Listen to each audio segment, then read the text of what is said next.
Hello everyone, we're the combined groups from Kit 8 and Kit 10, and this quarter was quite challenging for all of us. I'm Lara from Kit 8 Circuit Breakers, and yes, we definitely earned that name. If something could malfunction, it did. Jared from Kit 8.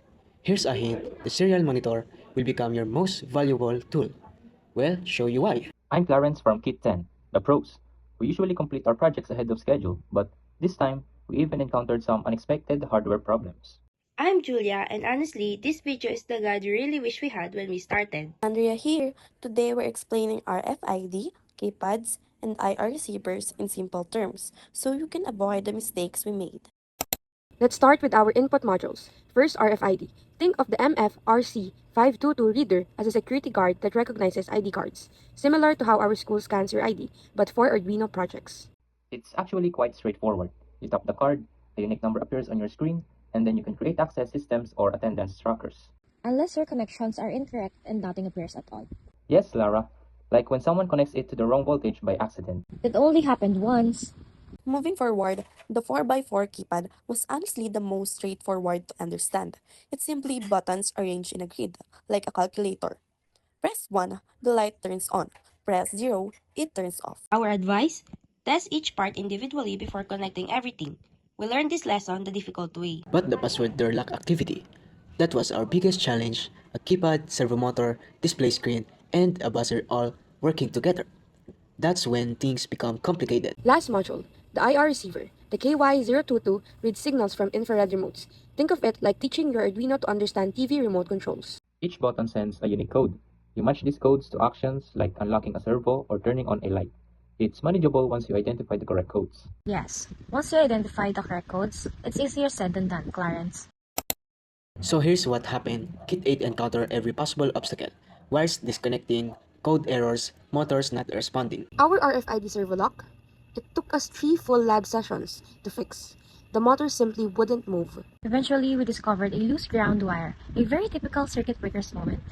Meanwhile, Kit 10 was progressing smoothly until our IR receiver suddenly stopped working during an activity. It completely stopped functioning. We had to borrow a replacement module and re-identify all the codes from the beginning. Even experienced groups aren't safe from hardware failures. Important lesson, always have a backup options if possible. But here's what saved us, the serial monitor. When our RFID wouldn't read cards, we used it to check whether the unique number was even being detected. Same with the IR codes. Display everything on your screen. If something wrong, the serial monitor will tell you exactly what. Honestly, the LCD screen, buzzer, and lights made this project feel genuinely professional. Seeing access granted on the display or hearing that confirmation sound, really satisfying. The LCD screen, especially in the attendance checker, it actually greeted each student by name. That's when we realized we were building something functional and real. The green and red lights in the access light activity were extremely helpful too. Immediate visual confirmation, no wondering whether the code worked. These aren't just school assignments, though. RFID technology is everywhere.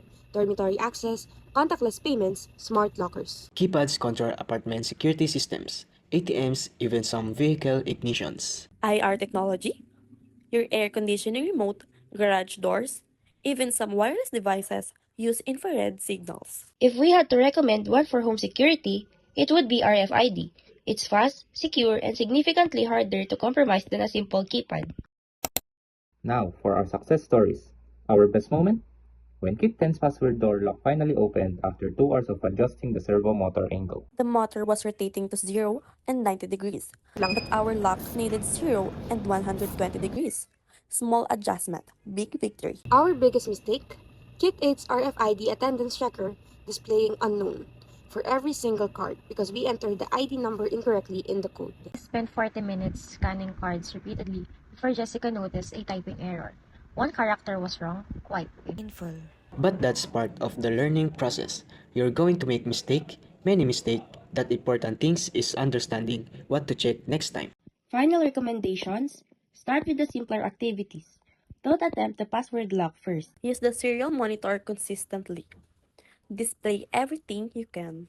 Test one component at a time. Don't try to do everything at once. And if you're assigned to Kit 8 next year, our sympathies. You'll need patience. But seriously, these modules are quietly enjoyable once you stop accidentally breaking them. You can do this. Good luck, future students!